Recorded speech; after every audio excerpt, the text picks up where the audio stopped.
You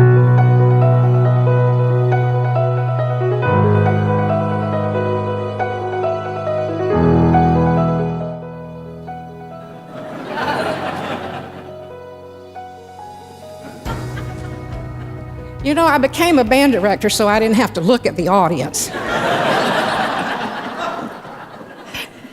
And most of you know that in my family, the speech making has been left to the newspaper publisher. But I want to tell you, after Craig called to let me know that I had been selected to be inducted into the Circle of Gold, my first thought was, I know a lot of these people. And I wondered, so what do I have in common with them? So after some thinking on this, I thought, I got it. We all love Florida State University. my love for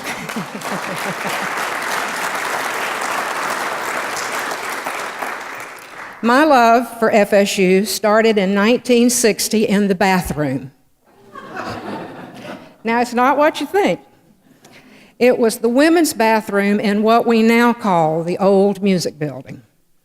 I was 13 years old, and my parents had just dropped me off at Reynolds Hall for summer music camp, and they headed back to Jacksonville. It was a 5-week session back then, and I had signed up because of my band director's suggestion. I knew no one. So before my clarinet audition, I went to the bathroom, and I cried. The window was open, and as I looked out across the campus, I heard a transistor radio playing the theme from A Summer Place. That summer changed my life, and that song will always remind me of FSU Music Camp.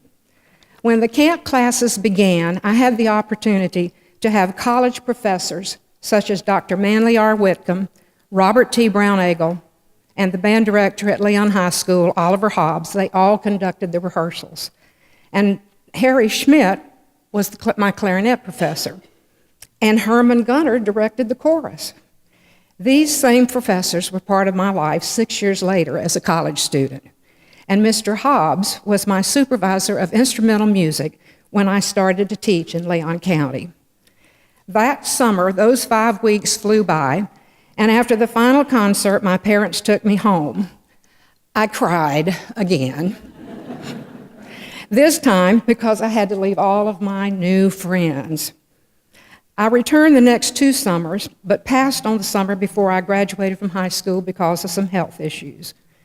After a miserable fall semester of my freshman year at a small Tennessee college, I came home for Christmas.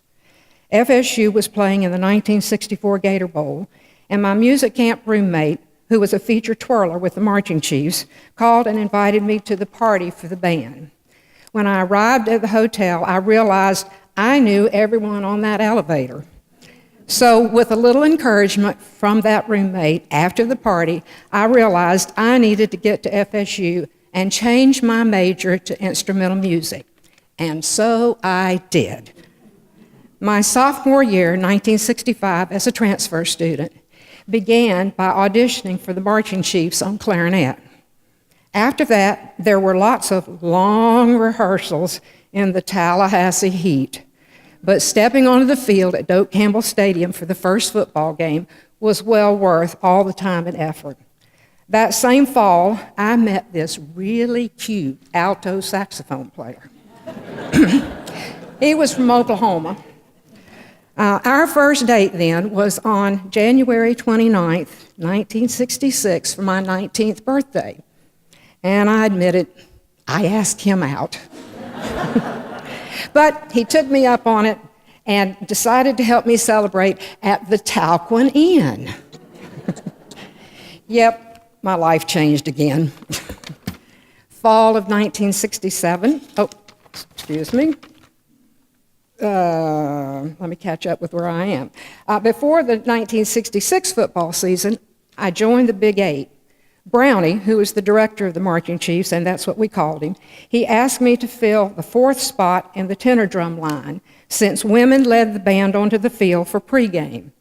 This was in honor of our FSCW days.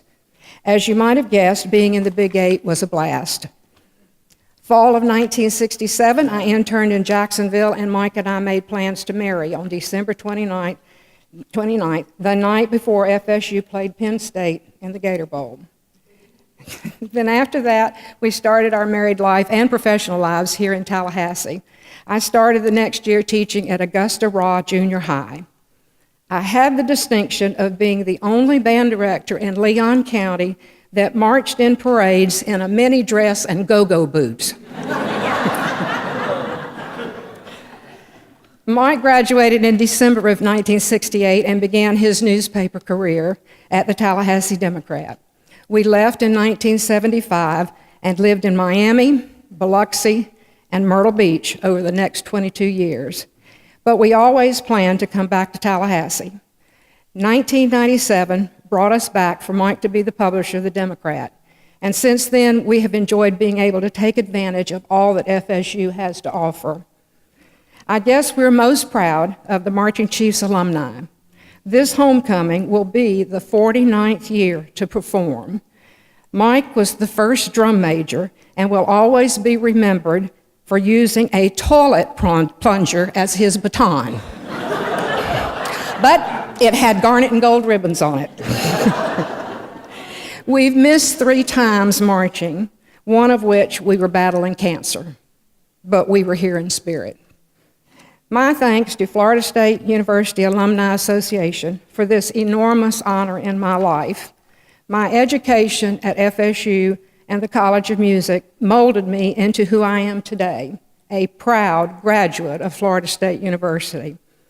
In closing, I want to thank my loving husband, Mike, for taking this journey with me. Our love for each other and FSU has given us many wonderful memories, and our golden anniversary last December 29th has had lots of garnet to go along with that gold.